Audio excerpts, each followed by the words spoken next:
ஆவி எல்லாம் பொருந்தி அந்த அந்த விலாசத்தை கண்டுபிடிக்கிறதே பெரிய விஷயம், அல்லது அந்த அறிமுகம் கிடைக்கிறதே பெரிய விஷயம். நான் சொல்கிறது அப்பட்டமான தீர்க்கதரிசி.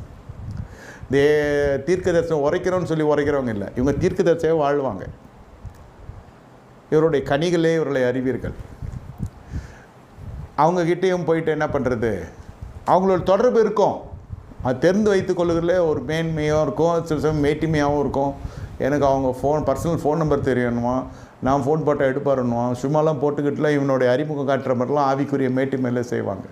ஆனால் அவன் வார்த்தையை கேட்க மாட்டான். அப்போ என்ன நடக்கும்னா, நீங்கள் தீர்க்கதரிசனுடைய அறிமுகம் நல்லது, கர்த்தருடைய தீர்க்கதரிசனுடைய அறிமுகம் நல்லது இல்லைன்னு சொல்லலை.